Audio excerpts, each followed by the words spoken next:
Good morning बच्चों। इस बिंदापाल उग्रसेन पाल महाविद्यालय के इस ज्ञान के मंदिर में एक बार आपका स्वागत करते हैं।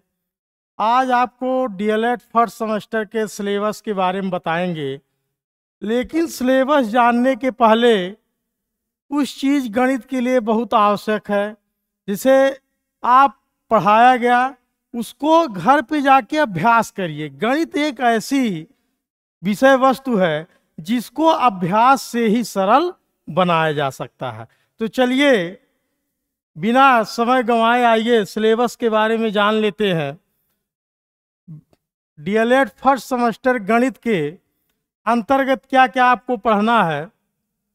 जैसे आपका पहला जो चैप्टर है वो है संख्या तथा संख्याओं का बोध, अंकों का ज्ञान और स्थानीय मान। संख्या जैसे आप हिंदी में कहते हो दो या दो से अधिक वर्णों को मिला दिया जाता है तो शब्द बन जाता है। ऐसे यहाँ जो संख्या की बात कर रहा है, जब दो या दो से अधिक अंकों को मिला देते हो तो वही क्या बन जाती है, संख्या बन जाती है। और कोई भी संख्या जो गणित में काउंट है, जो संकेत दिया है, वो 0 से लेके आपका 9 तक ही कोई डिजिट रहेगा। कोई भी बड़ी से बड़ी संख्या लिखोगे वो 0 से लेके 9 तक ही कोई डिजिट रहता है। तो इस चैप्टर के अंतर्गत संख्या और संख्याओं का बोध कराया जाएगा। संख्याओं को जो है आप शब्दों में कैसे लिखते हैं, शब्दों से अंकों में किस तरीके से लिखते हैं, और उसके बाद स्थानीय मान, प्लेस वैल्यू, मतलब कोई अंक किस स्थान पे है। छोटा सा जैसे 252 लिख दिया गया, ये इकाई है, ये दहाई है, ये सैकड़ा है। तो इस तरीके से स्थानीय मान इस चैप्टर के अंतर्गत आपको बताया जाएगा कि किस स्थान पे कौन सा अंक है। इसी में आपका स्थानीय मान के साथ साथ जातीय मान है कि कोई अपना जात नहीं बदलता है, तो जिस अंक का जातीय मान होता है वही अंक ही, जैसे 2 का जातीय मान कह दिया जाए तो 2 ही होगा। लेकिन स्थान की बात करेगा तो इकाई, दहाई, सैकड़े, इसका मतलब इसका क्या होगा, 200 होगा।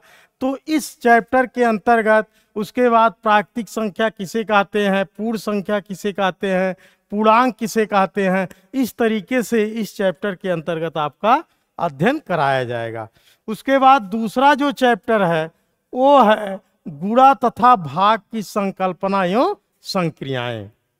गुणा संक्रियाएं क्या है, कौन सी नियम साहचर्य नियम का पे लागू है, क्रम विनिमय नियम पे कौन सा लागू है, वितरण नियम पे कौन सा लागू है, बंटन नियम पे कौन सा, इस चैप्टर के अंतर्गत। और गुणा जैसे दशमलव का गुणा हुआ, साधारण गुणा हुआ, और भाग भी किस तरीके से, पूर्णांकों का भाग किस तरीके से दिया जाता है, अगर चिन्ह के साथ है तो किस तरीके से आप भाग दोगे। अब भाग की संकल्पनाएं और संक्रियाएं इस चैप्टर के अंतर्गत अध्ययन कराया जाएगा। और आपका तीसरा जो है चैप्टर है भिन्न की संकल्पना। काफी इंपॉर्टेंट है, भिन्न के बिना गणित एकदम अधूरा है। क्योंकि कोई भी सवाल जब लगाया जाता है तो लास्ट में जब सरल करने की बातें आती है तो भिन्न में होता है, दशमलव में होता है। तो आधा जो गणित की आधा आत्मा अगर आपको सॉल्व करने गणित आ रहा है, सरल करने आ रहा है, तो मान के चलिए आपका आधा सवाल, आपको किसी भी चैप्टर का आधा आपको जानकारी गणित का हो चुका है। तो इसके अंतर्गत भिन्न की संकल्पना, भिन्न किसे कहते हैं, जिसे अंश बटे हर के रूप में रहता है वो भिन्न कहलाता है, या P/Q के रूप में जिसको हम सिंबल दिए हैं इस तरीके से रहता है तो उसे भिन्न कहते हैं। और इस पर गणितीय संक्रियाएं किन किन तरीकों से काम करती है, जैसे आपके 4 संक्रियाएं मुख्य रूप से वो भी है, जैसे प्लस, माइनस, गुणा और भाग। ये इसको हल किस तरीके से किया जाता है। उसके बाद कोष्टक कितने प्रकार के होते हैं, कोष्टक जैसे आपका 4 प्रकार का होता है, रेखांकित कोष्टक, छोटा कोष्टक, मझला कोष्टक और बड़ा कोष्टक। कोष्टक को इसी क्रम में तोड़ा भी जाता है। ऐसे यहाँ अगर चिन्ह की बात करें, प्लस, माइनस, गुणा, भाग और एक का है, तो इसको किस तरीके से हल करेंगे इस चैप्टर के अंतर्गत आपको मैं बताऊंगा। चलिए अगला क्या कह रहा है, ये है आपका दशमलव संख्या। बहुत बच्चे साधारण जब गुणा भाग जोड़ते या घटाते हैं तो आराम से कर लेते हैं, लेकिन जब दशमलव की बात आती है तो उसमें कठिनाई होती है।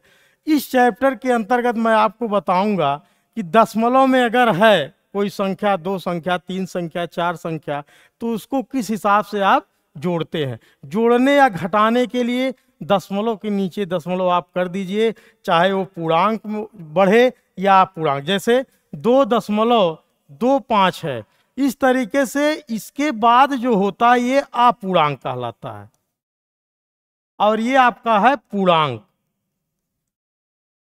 अब पूर्णांक का मतलब ये हो गया कि आपने भाग दिया है किसी संख्या में, किसी संख्या से आपने भाग दिया है तो 2 बार गया है वो पूर्णता, उसके बाद भाग नहीं जा रहा था, तब आपने दशमलव बढ़ा के फिर आपने भाग को पूरा किया है। तो दशमलव के बाद का जो होता है आप पूर्णांश भी उसी को कहते हैं और आप पूर्णांक भी उसी को कह सकते हैं, और उसके पहले जो होता है वो पूर्णांक। इसका मतलब ये पूर्णता भाग गया है। तो इस तरीके से जब इस तरीके से रहता है दशमलव में, तो आप उसको कैसे जोड़ते हो, दशमलव के नीचे दशमलव आप लगा के जोड़ सकते हो, घटा सकते हो। लेकिन गुणा में है तो आप इकाई के तरफ से कितने अंक पे दशमलव है, साधारण गुणा जैसे आप पूर्णांकों का गुणा करते हैं वैसे गुणा कर लीजिए। उसके बाद में इकाई की तरफ से कै अंक पे दशमलव है आप ऊपर नीचे गुणा कर दीजिए। जैसे बहुत से बच्चों से पूछा जाता है 0.1 गुणे 0.1, तो बच्चे तुरंत कहते हैं 0.1 और वहीं बच्चा हो जाता है गलत।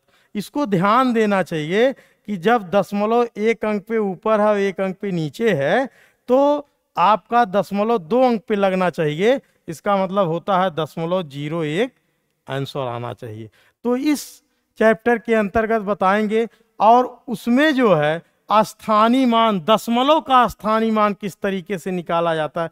कोई भी दशमलव संख्या 2.25 है, इसका स्थानीय मान 2 का स्थानीय मान कैसे निकाला जाएगा। ये चूंकि 10वें स्थान पे है, ये 100वें स्थान पे है, तो जिस तरीके से पूर्णांकों का दशमलव निकाला जाता है उस तरीके से ये नहीं निकाला जाएगा। जब ये पढ़ाया जाएगा तो आपका बृहद इसको बताया जाएगा।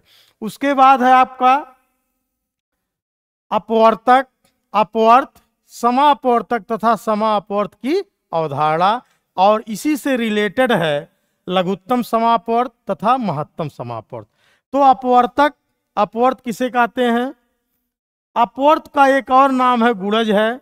जैसे आप 3 कह दो, 3 दूना 6, 3 त्रिका 9, 3 चौक 12, तो ये इसके क्या होते हैं, अपवर्त होते हैं। अपवर्तक का मतलब ये होता है कि अगर ये 6 कह दिया जाए तो ये किन किन संख्याओं से पूर्णता विभक्त होते हैं। जैसे पहला आपका 1 हो गया, 2 हो गया, 3 हो गया और स्वयं 6, ये इसके क्या है, अपवर्तक है। लेकिन अगर 6 का अपवर्त कह दिया जाएगा, देखो ब्रैकेट में दे दिया है गुणज नाम, तो 6 पहला अपवर्त, 6 दूनी 12, 6 त्रिक 18, इस तरीके से अपवर्त होते हैं। अपवर्तक और अपवर्त 2 शब्द है, जो अंतर है वो मैं बताऊंगा। उसके बाद समापवर्तक, जो दोनों में कॉमन फैक्टर होते हैं वो समापवर्त कहलाते हैं। ये और जब 2 संख्याओं को मिला दिया जाता तो महत्तम समापवर्त कहलाता है। लघुत्तम समापवर्त, जैसे लघुत्तम समापवर्त छोटे क्लास से ही आप पढ़ते चले आए हैं, लेकिन अगर डिफिनीशन पूछा जाता है तो स्नातक किया हुआ बच्चा क्लियर डिफिनीशन दे नहीं पाता।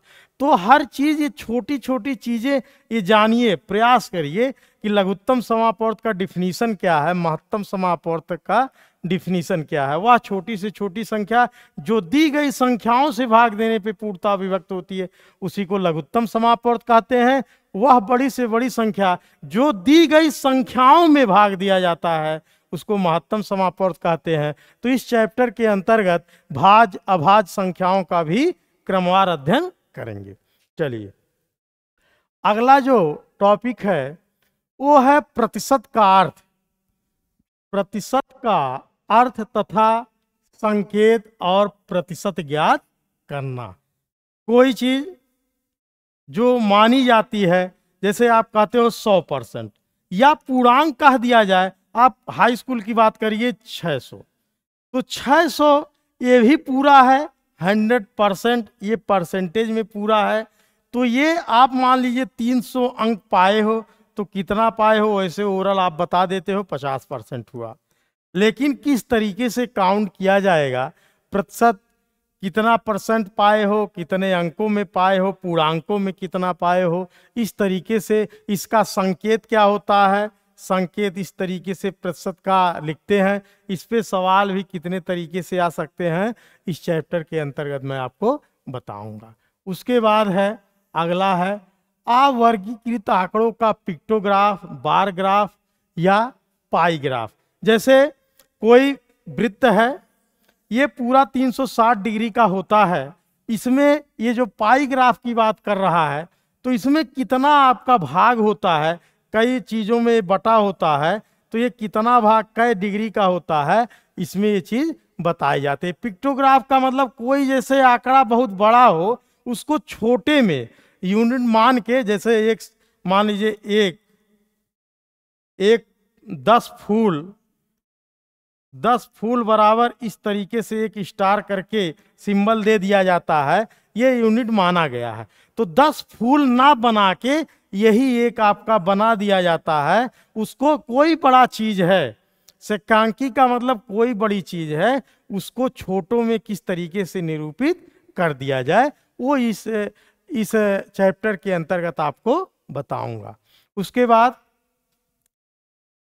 अगला है बीज सजातीय तथा विजातीय बीज गणितीय व्यंजकों का बोध, इनका जोड़ और घटाना। बीज गणित का जोड़ और घटाना आप जानते हैं, बीज गणित के जोड़ घटाने में चर अगर समान है तभी आप उसको जोड़ सकते हैं या घटा सकते हैं। तो सजातीय पद एक समान अगर चर होता है तो उसी को सजातीय पद कहते हैं। जैसे 5x² प्लस 2x², इसका मतलब ये जो चर पद है ये घातांक कहलाता है। ये जो चर पद होता है ये क्या होना चाहिए, समान होना चाहिए। अगर ये समान है इसको आप क्या कर सकते हो, जोड़ सकते हो और घटा सकते हो। जब तक ये x² है तो यहाँ भी x² होगा, तभी इसको जोड़ सकते हो या घटा सकते हो। और घटाने के लिए बीजगणित का चिन्ह क्या किया जाता है, बदल दिया जाता है, वो मैं आपको बृहत में बताऊंगा। और विजातीय क्या होती है, अगर x² इसके साथ लगा है और इसके साथ मान लीजिए 5x लगा है, तब इसको आप जोड़ नहीं सकते हो, सिर्फ प्लस या माइनस का चिन्ह ही आप इसको दिखा सकते हो। तो ये सजातीय और विजातीय, इसी का जोड़ और घटाने की बात। उसके बाद में जो अगला चैप्टर आपका है वो है रेखा गणित से संबंधित। इधर हैं आपके तल, तलखंड, बिंदु, रेखा, वक्र, रेखाखंड, किरण तथा कोण की संकल्पना। तो कोण आप 2 से 4 से पढ़ते चले आए हैं और इसी से रिलेटेड है 60 अंश, 90 अंश, 120 अंश। जैसे आपने पढ़ा होगा, चांदे से आपने कोण बनाया होगा, लेकिन जो बीटीसी के सिलेबस में है वो चांदे से कोण को नहीं बनाना। आपको पटरी और प्रकार से बताएंगे कि 60 अंश का कोण कैसे बनता है, 90 अंश का कोण कैसे बनता है और 120 अंश का कोण कैसे बनता है। चांदे से सभी कोण बनाए जा सकते हैं, लेकिन पटरी और प्रकार की सहायता से सभी कोण नहीं बनाए जा सकते। लेकिन आपके सिलेबस में 60 अंश, 90 अंश और 120 अंश के कोण है। उसके बाद बिंदु किसे कहते हैं, रेखा किसे कहते हैं। जैसे रेखा का कभी अंत नहीं होता है। रेखाखंड क्या होता है, रेखा का एक टुकड़ा होता है। बिंदु क्या होता है, जिसकी लंबाई चौड़ाई कुछ नहीं होती है, उसी को रेखा कहा जाता है। कोण किसे कहते हैं, ये सब आपके इन दोनों चैप्टर के अंतर्गत, और फिर पटरी प्रकार की सहायता से कोण आपको बताया जाएगा, कौन कौन से कोण हो सकते हैं। फिर कोणों के प्रकार है। कोणों के प्रकार में जैसे न्यून कोण हुआ 90 अंश से कम, समकोण 90 अंश का, अधिक कोण 90 अंश से अधिक। उसके बाद रिज कोण है, बृहत कोण है, शून्य कोण है। तो इस तरीके से कोणों का बृहत अध्ययन इस चैप्टर के अंतर्गत आपको कराएंगे। उसके बाद जो लास्ट इधर है 11वां चैप्टर, 10वां चैप्टर, त्रिभुज, आयत, वर्ग तथा वृत्त की अवधारणा तथा इनके अंगों की जानकारी। त्रिभुज 3 रेखाओं से घिरी आकृति को त्रिभुज कहते हैं। त्रिभुज कितने प्रकार का होता है, कोणों के आधार पे भी त्रिभुज 3 प्रकार का होता है, भुजाओं के आधार पे त्रिभुज 3 प्रकार का होता है। अब की जो आया था फर्स्ट सेमेस्टर में, वो आया था त्रिभुज कितने प्रकार का होता है 2 नंबर में, तो उसमें बार बार आपको बताएंगे, समझाएंगे। त्रिभुज कोणों के आधार पे भी त्रिभुज 3 प्रकार का होता है, न्यून कोण, समकोण और अधिक कोण। भुजाओं के आधार पे समबाहु, विषमबाहु, समद्विबाहु। इस तरीके से कैसे आयत है जिसके आमने सामने की भुजाएं बराबर होती हैं और प्रत्येक कोण 90 अंश का होता है, इसके विकर्ण भी बराबर होते हैं। आयत कहते हैं, आयत का क्षेत्रफल किस तरीके से निकाला जाता है, परिमाप किस तरीके से निकाला जाता है। ऐसे वर्ग है, आयत वर्ग की चारों भुजाएं बराबर होती हैं। इन दोनों में अंतर सिर्फ एक ही अंतर है, आयत की आमने सामने की भुजाएं बराबर होती हैं और वर्ग की चारों भुजाएं बराबर होती हैं। उसके भी प्रत्येक कोण 90 अंश के होते हैं, आयत के भी और वर्ग के भी प्रत्येक। दोनों विकर्ण उसके भी बराबर होंगे, दोनों विकर्ण इसके भी बराबर होंगे। तो सिर्फ दोनों में अंतर यही है कि उसकी आमने सामने की भुजाएं बराबर होती हैं और उसके चारों भुजाएं बराबर। वृत्त त्रिविमीय होता है। वृत्त की परिधि क्या होती है, इसमें जीवा क्या होता है, सेंटर क्या है इसका, तो इस तरीके से इसका क्रमवार अध्ययन आपको कराएंगे। उसके बाद परिमित का है, परिमित इसी में आ जाएगा, परिमाप की बात कर रहा है। तो यही त्रिभुज, आयत और वर्ग की परिमित, परिमित ही परिमाप है, परिमित ही परिमाप है। कभी काल कंफ्यूजन के लिए आपको दे देता है, परिमित कहे या परिमाप कहे, दोनों बात एक ही है। यही वृत्त में जाके क्या कहलाता है, परिधि कहलाता है। कभी काल सवाल जब उलझाऊ देता है तो परिधि के स्थान पे कहेगा वृत्त का परिमित ज्ञात कीजिए। तो घबराने की जरूरत नहीं है, हर चीज आपको स्टेप बाय स्टेप बताया जाएगा। लेकिन हमारे साथ आप भी मेहनत करिए और फिर अगले वीडियो से आपका चैप्टर वाइज क्रमबद्ध तरीके से आपके लिए लेके आएंगे। हर वीडियो को देखिए। आपका मैं दावा करता हूं कि 2 महीने के अंदर कोई भी किसी का गणित में बैक लग नहीं सकता डीएलएड में, लेकिन आप भी प्रयास करिए। तब तक धन्यवाद।